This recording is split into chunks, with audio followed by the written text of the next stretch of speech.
시편 47편 1절부터 7절까지 말씀을 우리 같이 읽겠습니다.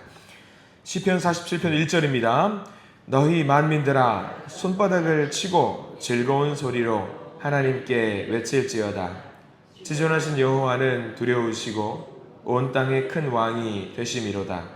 여호와께서 만민을 우리에게 나라들을 우리 발 아래에 복종하게 하시며 우리를 위하여 기업을 택하시나니 곧 사랑하신 야곱의 영화로다 셀라.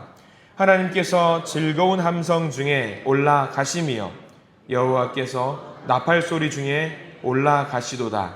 찬송하라 하나님을 찬송하라. 찬송하라 우리 왕을 찬송하라. 하나님은 온 땅의 왕이심이라. 지혜의 시로 찬송할지어다. 아멘. 오늘 말씀 가운데 하나님의 크신 은혜가 있기를 간절히 기도하고 소망합니다. 우리 기도하는 마음 고백합니다. 하나님의 은혜가 지금 저에게 임하기를 기도합니다. 우리 옆 사람 축복하면서 하나님의 은혜가 지금 여러분에게 임하기를 기도합니다. 아멘. 복된 날, 복된 은혜의 날 되기를 간절히 기도하고 소망합니다. 시편 47편은 표제어를 보시면은 어떤 내용인지 대충 우리가 짐작할 수 있습니다. 고라 자손의 시, 인도자를 따라 부르는 노래라고 나와 있습니다. 하나님을 찬양하고 하나님을 높이는 내용이 담겨 있는 시편입니다. 그래서 오늘 47편을 보면서 우리가 한 가지 확실한 것을 꼭 짚고 넘어가야 될 것이 있는데 뭐냐면요. 찬양은 굉장히 중요하다는 겁니다. 찬양과 찬송이 굉장히 중요하다라는 것을 우리가 오늘 하루는 꼭 알아야 될 것 같아요. 우리가 왜 하나님을 찬양하는지 한번 여러분들 생각을 해보시기 바랍니다. 많은 사람들이 그렇게 오해할 때가 있습니다. 하나님께서 우리 가정의 문제를 해결해 주셨기 때문에 찬양합니다. 하나님께서 내가 처한 위기를 넘기게 만들어 주셨기 때문에 찬양합니다. 하나님께서 나를 도와주셨기 때문에 찬양합니다. 이런 제목들로 우리는 주님을 찬양하는 경우가 굉장히 많이 있습니다. 틀린 말은 아닙니다. 물론 그럴 수 있습니다. 근데 우리가 오늘 말씀을 통해서 기억해야 될 게 하나 있습니다. 뭐냐면요.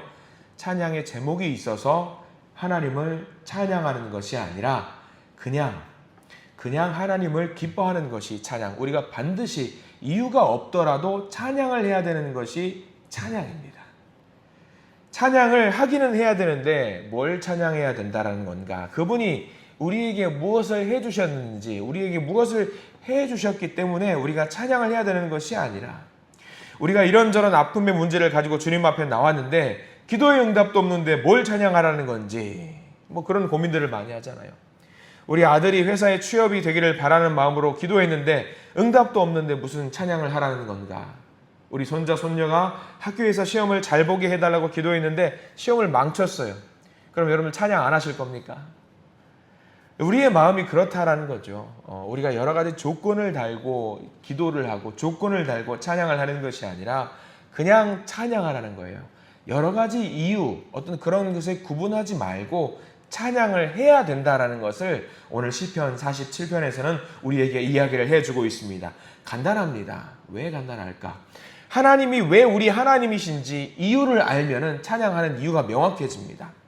하나님께서 우리의 하나님이신 이유는요, 우리를 도우셨기 때문에 하나님이신 것이 아닙니다. 우리에게 뭔가 배려를 해주셨기 때문에 하나님이신 것이 아닙니다. 하나님은 그냥 하나님이세요. 그냥 하나님이세요. 하나님 그 자체로 찬양받기 합당한 분이시고요. 하나님 그 자체로 영광받기 합당한 분이십니다. 다른 이유가 필요하지가 않아요. 우리는 그저 하나님에 의해서 피조물이니까 하나님을 찬양하는 겁니다. 우리는 그렇게 지음을 받았습니다. 쉽게 이야기를 해볼까요? 여러분들 부모와 자녀 간의 관계를 한번 생각을 해보십시오. 물론 부모님이 자녀에게 잘 해주는 것이 많습니다. 여러 가지를 해주는 것이 많죠. 근데 자녀가요, 부모님이 뭘 해주셨기 때문에 부모님이 된 게 아닙니다. 맛있는 것을 해주셔서 부모님인 것이 아니고요. 뭔가 주셨기 때문에 용돈을 주었거나 소원을 이루어졌기 때문에 부모님이 아닙니다. 그냥 부모님입니다. 그렇기 때문에 순종하는 겁니다. 그래서 효도하는 겁니다. 그냥 부모님이기 때문이죠. 자녀도 마찬가지입니다. 여러분 부모가 자녀를 사랑하잖아요. 자녀가 잘생겨서 사랑하나요? 자녀가 공부를 잘해서 사랑하나요? 자녀가 효도를 해서 사랑하나요? 아닙니다. 그냥 자녀이기 때문에 우리는 사랑하는 겁니다. 그냥 자녀이기 때문에 죽도록 사랑하는 거예요. 마찬가지입니다. 우리가 하나님을 찬양하는 이유도 거기 들어있어요. 하나님을 찬양하는 이유는요, 그냥 하나님이시기 때문에 우리가 찬양을 해야 되는 겁니다. 그래서 오늘은요, 그런 하나님을 어떻게 찬양해야 되는지, 어떻게 찬양하는지 성경 말씀은 나와 있어요. 온전한 찬양이 무엇인지 우리에게 알려주고 있는데 1절 말씀 함께 볼까요? 1절 말씀 같이 한번 읽겠습니다. 시작. 너희 만민들아 손바닥을 치고 즐거운 소리로 하나님께 외칠지어다 라고 나와 있어요. 왕이신 하나님을 찬양하라는 겁니다. 누가 찬양을 해야 된다라고 나와 있냐면 중요한 거 밑줄을 그으십시오. 너희 만민들아 라고 나와 있어요. 모든 사람들아 주님을 찬양하라고 하는 거지요. 찬양을 해야 되는데 특정한 대상이 있어서 그 특정한 대상들만 찬양을 하라는 말씀이 아니라 이 세상에 있는 모든 사람들이 주님을 찬양해야 된다는 거예요. 너희 만민들아. 아무리 위대한 왕이라도 여러분들 생각해 보십시오. 모든 사람들에게 왕이 될 수 있는 것은 아닙니다. 유다 나라의 왕이 블레셋에 갔습니다. 그럼 블레셋 나라의 왕이 될 수 있습니까? 될 수 없어요. 아수르의 왕이 애굽에 갔습니다.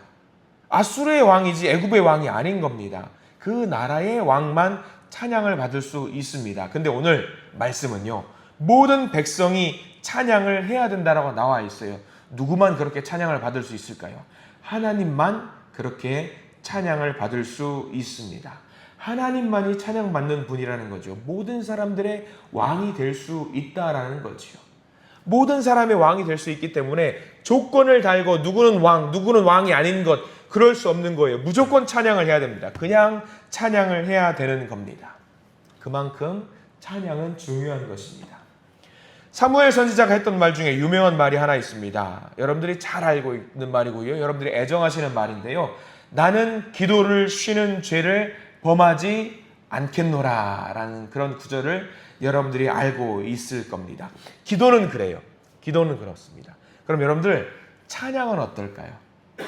기도를 쉬는 것은 죄라는 이야기를 우리에게 해주고 있어요. 그러면 찬양을 쉬는 것은요? 찬양을 쉬는 것은 죄일까요? 죄가 아닐까요? 마찬가지입니다. 찬양을 쉬는 것도 죄가 될 수 있습니다. 근데 우리는요, 찬양을 안 할 때가 많이 있어요. 한번 그럼 질문을 던져볼게요. 찬양은 쉬어도 될까요? 찬양은 안 해도 될까요? 오늘 기억해야 될 것은요, 기도만큼 찬양도 중요합니다. 굉장히 중요한 겁니다. 그래서 47편 1절 말씀은요, 우리에게 명령으로 선포되고 있는 거예요. 너희 만민들아, 너희 만민들아, 손바닥을 치고 즐거운 소리로 하나님께 외칠지어다 라고 하는 거죠. 기도만큼 찬양을 중요하게 생각하면서 우리가 오늘 하루 살아갈 때에 반드시 찬양을 해야 합니다. 근데요, 사람들은요, 기도만큼 찬양을 중요하게 여기지 않을 때가 많이 있습니다. 왜냐면은요, 여러분들 이럴 겁니다. 기도는요, 기도하고 나면은요, 나에게 유익이 된다고 생각을 해요. 기도는요, 나의 바람이, 나의 소원이 이루어지는 것이기 때문에 우리는 쉬지 않고 기도를 해야 된다라고 생각을 합니다. 근데 찬양은 어때요? 나에게 직접적으로 뭔가 유익을 주지 않는다라고 생각을 합니다. 기도는요, 내가 아쉬운 것을 하나님께 요청하는 것 같아요. 그러니까 미안한 마음도 있고 하니까 내가 신세진 게 있으니까, 미안한 마음이 있으니까 하나님께 기도해야지. 근데 찬양은 어때요? 그런 것이 없는 것 같다라는 거죠. 그러니까 찬양은 필요할 때만 하고 안 해도 되겠지라고 생각할 때가 있습니다. 근데 그게 아닙니다. 우리도 쉬지 않고 주님을 찬양해야 합니다. 힘들 때, 어려울 때 우리는 기도를 하지요. 어려움을 극복하게 해달라고 기도를 합니다. 찬양도 마찬가지입니다. 오늘 좀 기분이 우울한데, 속상한데 뭐가 찬양이야? 성경 말씀은 박수치면서 찬양하라고 나오는데 기분도 우울한데 뭘 박수치면서 찬양을 해? 아니에요. 찬양을 해야 된다라고 우리에게 명령해 주고 있습니다. 찬양하는 이유는요, 아까 말씀드렸죠. 우리가 하나님의 자녀이기 때문에, 하나님이 내 하나님이시기 때문에 우리는 쉬지 말고 하나님께 찬양을 해야 합니다. 자, 2절 말씀 넘어가 보기를 원합니다. 내가 찬양해야 되는 그 하나님이 어떤 하나님이신지 나와 있어요. 2절 말씀 읽어봅니다. 지존하신 여호와는 두려우시고 온 땅에 큰 왕이 되심이로다. 여기도 똑같이 나와 있죠. 지존하신 여호와는 두렵고요, 온 땅의 모든 사람들의 왕이 되기 때문에 우리는 찬양을 해야 된다고 나와 있습니다. 여호와 하나님은요, 이스라엘만의 하나님이 아니시고요, 모든 나라의 모든 백성의 하나님이시기 때문에 찬양을 해야 된다라고 나와 있는 거죠. 특별히 여러분들 시편 제2권은 출애굽 구원에 대한 이야기가 담겨 있다라고 말씀을 좀 드렸습니다. 2절 말씀도요, 그 맥락에서 이해를 하면은요 쉽게 이해할 수 있어요. 출애굽을 한 이스라엘 백성들은요, 가나안 입성 전까지 광야에서 크게 2번의 전쟁을 치렀습니다. 굉장히 큰 전쟁이지요. 근데 그 2번의 전쟁을 통해서 이스라엘 백성들이 전술이라든가 무기가 대단해서 이길 수 있었던 것이 아닙니다. 하나님이 하셨습니다. 하나님께서 역사하셨기 때문에 그 2가지 전쟁에서 크게 이길 수 있었습니다. 그럼 보세요. 이스라엘 백성들은요, 하나님의 위대하심을 경험했습니다. 근데 이스라엘 백성들만 그 전쟁을 통해서 하나님이 위대하신 것을 경험한 게 아니라 이 전쟁을 통해서 패배한 민족들도 야, 하나님이 대단한, 정말 하나님이구나라는 것을 경험을 했습니다. 그 전쟁을 통해서 하나님이 진짜 왕이라는 것을 모든 사람들이 공감을 했어요. 애굽 사람들만 그런 하나님이 위대한 백성이, 위대한 하나님이라는 것을 경험한 게 아니라 이스라엘 백성들도 경험했고요, 전쟁을 했던 민족들도 경험을 했고요, 심지어 가나안 통해서 여리고성에 있는 민족들이라든가 많은 사람들이 하나님이 놀라운 위대한 하나님이라는 것을 경험을 했습니다. 거기 진리가 담겨 있는 거예요. 모든 사람들이 하나님이 진짜 하나님이라는 것을 경험을 했던 것입니다. 모두 알게 됐어요. 모든 사람들이 하나님이 하나님이라는 것을 알게 되었던 것이지요. 그러니까 모든 사람들이 오늘 성경 말씀처럼 만민이 하나님을 찬양해야 되는 이유가 바로 여기 있는 거죠. 그리고 여기서 멈추는 것이 아니라 내가 하나님을 알고 있고 내가 하나님을 찬양해야 되는 것에 멈추는 것이 아니라 내 주변에 있는 많은 사람들이 똑같이 나처럼 하나님을 찬양할 수 있게 만들어야 된다는 것이 2절 말씀에 담겨 있습니다. 그리고 3절까지 넘어가 볼까요? 3절과 4절 말씀에 이렇게 나와 있어요. 3절 4절 같이 한번 읽어봅니다. 여호와께서 만민을 우리에게, 나라들을 우리 발 아래에 복종하게 하시며 우리를 위하여 기업을 택하시나니 곧 사랑하신 야곱의 영화로다 셀라. 이 말씀은요, 가나안 백성들을 향해서 하는 말입니다.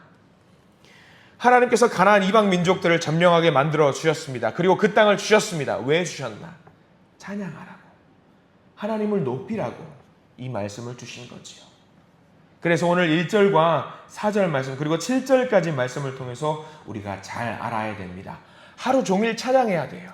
쉬지 말고 찬양을 해야 됩니다. 그리고 나만 찬양하는 것이 아니라 내가 있는 그 자리가 찬양의 공간이 되어야 됩니다. 우리가 있는 그 자리에서 만나는 사람과 함께 찬양해야 되고요, 쉬지 말고 주님을 찬양해야 되는 이유가 바로 여기 있습니다. 왜? 하나님은 내 하나님이시기 때문입니다. 내 가정을 주심에 찬양하고 회사에서 일할 수 있게 만들어 주심을 찬양하고 내가 만남을 허락하셔서 이 사람을 통해서 만남을 통해서 하나님 영광 받게 해주심을 찬양하고 모든 상황에서 주님을 찬양할 수 있는 우리가 되어야 될 줄 믿습니다. 분명히 하나님은요, 기도 가운데도 거하시는 하나님이시지만 찬양 가운데, 찬송 가운데 거하시는 주님이기도 합니다. 찬양을 통해서 주님과 더 가까이 주님을 만날 수 있기를 간절히 소망합니다. 더 열심히 찬양해서 내 주변의 만백성이 하나님을 알게 하시고 그 백성들이 하나님 앞으로 나올 수 있게 하셔서 주님을 찬양하는, 함께 찬양하는 우리 모두가 되시기를 간절히 축원합니다. 기도하겠습니다. 주님 감사합니다. 시편 47편을 읽으면서 주님을 찬양해야 되는 이유를 알게 됩니다. 주님은 나의 주님이시기 때문에 주님이 무언가 우리에게 주셔서 찬양하는 것이 아니라 주님은 그저 나의 하나님이시기 때문에 주님을 찬양해야 됨을 알게 됩니다. 이 시간 한번 생각해 봅니다. 내가 늘 주님을 찬양하고 있는지, 내가 늘 주님을 찬송하고 있는지, 온 마음 다해서 주님을 높이고 있는지 한번 돌이키기를 원합니다. 하나님, 때때로는 우리의 형편이 너무 어려워서, 상황이 어려워서, 여건이 어려워서 주님을 찬양하는 죄를, 주님을 찬양하는 것을 쉬는 죄를 범하고 있는 것은 아닌가 생각하게 됩니다. 주여, 우리는 주님의 백성이기 때문에 주님을 찬양하고 있습니다. 주님은 우리 하나님이시기 때문에 주님을 찬양하고 있습니다. 쉬지 않고 주님을 찬양하게 하시고, 놀지 말고, 아버지 쉬지 않고 방심하지 말고 주님을 찬양하는 우리가 되게 해 주시옵소서. 우리의 삶 가운데 함께 하시고, 우리의 간절한 기도에 응답하시고, 우리의 찬양의 주인이 되어 주시옵소서. 예수 그리스도 이름으로 간절히 기도드립니다. 아멘.